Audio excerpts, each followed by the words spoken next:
Good morning विद्यार्थियों, आप सभी का इस शिक्षण प्रशिक्षण महाविद्यालय के यूट्यूब चैनल पर आप सभी का हार्दिक अभिनंदन, स्वागत। जैसे कि हमने पहले के जो वीडियो बनाए हैं यूनिट फर्स्ट और सेकंड को कंप्लीट कर दिया है। यूनिट थर्ड की बात करेंगे तो यूनिट थर्ड के अंदर हम पढ़ेंगे जैसे सूचना संप्रेषण क्या है, अभिलेख क्या है, इनसे संबंधित चर्चा करेंगे। आज हम एक छोटा सा टॉपिक लेते हैं कि विद्यालय के अंतर्गत जो भी आपके रिकॉर्ड रखे जाते हैं, उन रिकॉर्ड को रखने से उनका क्या उद्देश्य है, क्यों रखा जाता है, किस प्रकार से वो एक बच्चे के भविष्य के लिए और विद्यालय की उन्नति के लिए उपयोगी सिद्ध हो सकते हैं। तो बात करते हैं कि विद्यालय अभिलेख तैयार करने के उद्देश्य, कि विद्यालय के अंतर्गत जो रिकॉर्ड तैयार करते हैं उन रिकॉर्ड को तैयार करने के लिए क्या उद्देश्य, क्या ऑब्जेक्ट है। सबसे पहली बात ये है कि आपको ये अभिलेख शब्द से क्या तात्पर्य है, अभिलेख किसे कहते हैं। कोई भी आपसे पूछ सकता है कि अभिलेख से आप क्या समझ, एक होता है लेख और एक होता है अभिलेख। देखिए, लेख सामान्य कोई भी व्यक्ति लिख सकता है।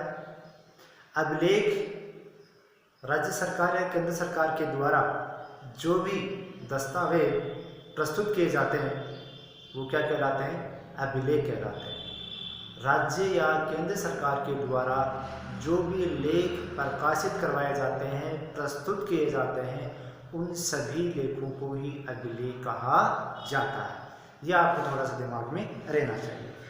अब बात करते हैं कि जो अभिलेख हैं, इन अभिलेखों को जब तैयार करते हैं, तैयार करने का उद्देश्य क्या है, क्यों उनको तैयार करते हैं।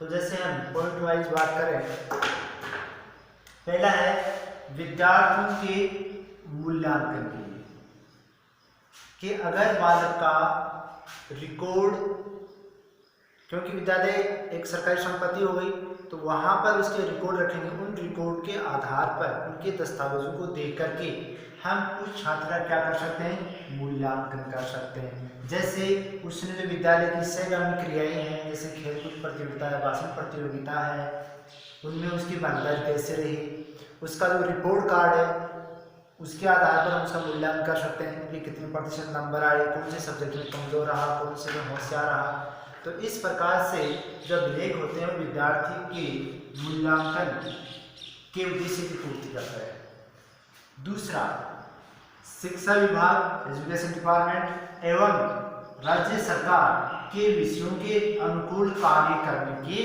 लिए, कि अगर जो अभिलेख होंगे उन अभिलेखों में सूचना दी जाएगी कि शिक्षा विभाग किस प्रकार का कार्य करवाना चाहता है, राज्य सरकार किस प्रकार का कार्य करवाना चाहती है, उन सभी कार्यों को करने से विद्यालय क्या होगी, प्रगति होगी। नंबर 3, विद्यालय की प्रभावी संगठन के लिए, कि एक विद्यालय को किस प्रकार से उसका संगठन मजबूत हो, तो उस संगठन को मजबूत करने के लिए वहाँ के पहले के दस्तावेजों को खंगाला जाता है कि इस विद्यालय में, इस महाविद्यालय में, संस्था में पहले कौन कौन से कार्य किए गए हैं, किस प्रकार की गतिविधियां संचालित होती थी। उन सभी अभिलेखों को देख करके ही या विकित सूचनाओं को प्राप्त करके ही हम भविष्य की सूचनाएं देते हैं या भविष्य की योजनाएं बनाते हैं। तो नंबर 3, विद्यालय की प्रभावी संगठन के लिए। नंबर 4, विद्यालय में आय और व्यय का हिसाब रखने के लिए। अगर ये रिकॉर्ड सारे तैयार रहेंगे तो हम ये दिमाग लगाएंगे कि इतना व्यय हुआ और इतनी आय हुई, तो ये आय और व्यय का हिसाब भी हम रिकॉर्डों के आधार या अभिलेखों के आधार पर लगाते हैं। नंबर 5, विद्यार्थियों की प्रगति का ज्ञान करवाने के लिए, कि विद्यार्थी ने कितनी प्रगति की है हम उसके रिकॉर्ड के आधार पर देख सकते हैं। जैसे आप कई बार देखते हैं कि प्रथम टेस्ट में बालक के 3 नंबर आए, सेकंड टेस्ट में 5 नंबर आए, थर्ड में उसके 8 नंबर आए, ठीक है। तो हम अगर उसकी माता पिता आ जाए कि बताओ हमारे बच्चे के पहले टेस्ट में 3 नंबर कैसे बता रहा 3 नंबर, तो हम आपको उस दस्तावेज को दिखा सकते हैं। इसका मतलब है कि छात्र में क्या हो रही है, प्रगति हो रही है, छात्र उन्नति कर रहा है। पहले 3 नंबर आए, आज 5 नंबर आ रहे हैं और लास्ट टेस्ट में 8 नंबर आए। ये मान लीजिए इसके उल्टा हो जाए, यहाँ पे 60 नंबर आए पहले टेस्ट में और सेकेंड में इसके 5 नंबर आए, थर्ड में इसके फिर 3 नंबर आए। तो यहाँ प्रगति कहाँ हो रही है, छात्र की अवनति हो रही है, छात्र तो कमजोर होता जा रहा है। इसका मतलब विद्यालय की जो कक्षा है, विद्यालय प्रोग्रेस नहीं कर रही है, बालक प्रोग्रेस नहीं कर रहा है। ये जांच ये मालूम कहाँ से चला, हम उस बालक की जो भी कॉपियाँ जो रिकॉर्ड है उस रिकॉर्ड को खंगाला, उस रिकॉर्ड को देखा, तब हम ये कह सकते हैं कि ये जो अभिलेख होते हैं, जो रिकॉर्ड होते हैं, ये रिकॉर्ड भी बालक की प्रगति या अवनति को प्रदर्शित करते हैं। शैक्षिक नियोजन के लिए कि जो रिकॉर्डों के आधार पर हम क्या बनाएंगे, प्लानिंग बनाएंगे कि किस प्रकार से हमें कार्य करना है, कौन कौन सी योजनाएं बनानी है, बालकों के अनुकूल कैसे कार्य करना है, बालकों के अनुसार पाठ्यक्रम का निर्माण करना है, बालकों के अनुसार हमें योजनाएं बनानी है, बालकों के अनुसार शारीरिक सामग्री डेवलप करनी है। तो ये सारे के सारे कार्य अभिलेखों की देन है। फिर है नंबर 7, शिक्षा अधिकारियों से संपर्क बनाने के लिए कि अगर हमारे पास रिकॉर्ड होंगे तो रिकॉर्डों के आधार पर हमें सूचना प्राप्त करेंगे कि ये रिकॉर्ड है, शिक्षा विभाग में जाएगा, ये संभागीय आयुक्त के पास जाएगा, ये रिकॉर्ड है, ये राज्य सरकार से संबंधित है, ये प्राचार्य महोदय से संबंधित है, ये कक्षा अध्यक्ष से संबंधित है। तो इस प्रकार से जो अभिलेख है वो जो एजुकेशन ऑफिसर होते हैं उनसे संपर्क बढ़ाने के लिए भी काम आते हैं।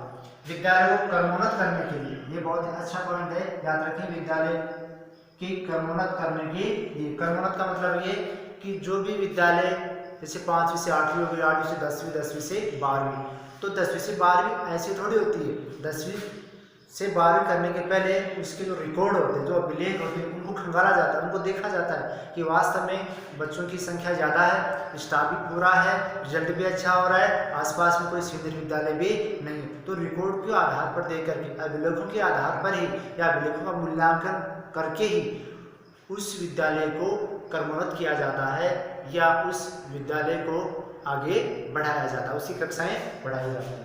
फिर है नंबर 2, विद्यालय के भौतिक एवं मानवीय संसाधनों का लेखा जोखा रखने के लिए। भौतिक का मतलब ये होता है कि इस विद्यालय में कितने कक्ष हैं, कितनी किताबें हैं, खेल की सामग्री कितनी है, सहायक सामग्री कितनी है, अलमारी कितनी है, फर्नीचर कितना है, बोर्ड कितने, इन सभी को क्या कहते हैं, भौतिक साधन कहते हैं।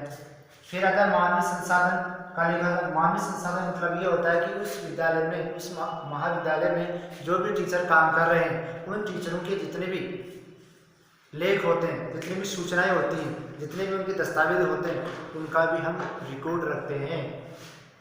फिर 10 का शैक्षणिक कार्यक्रम को प्रभावी बनाने के लिए कि अगर हम ट्यूशन करवा रहे हैं, एजुकेशन संबंधित कोई प्रोग्राम चलाना चाहते हैं, तो उस प्रोग्राम में भी हमारी अभिलेख महत्वपूर्ण भूमिकाएं निभाते हैं। तो अभी कई बार छोटा सा प्रश्न पूछ लिया जाता है परीक्षाओं में कि विद्यालय अभिलेख को तैयार करने के उद्देश्य क्या है, क्यों उनको तैयार किया जाता है। तो ये हम मुख्य 10 पॉइंटों को आप नज़र रख सकते हैं। मिलते हैं नेक्स्ट वीडियो के साथ। बहुत बहुत धन्यवाद आपका।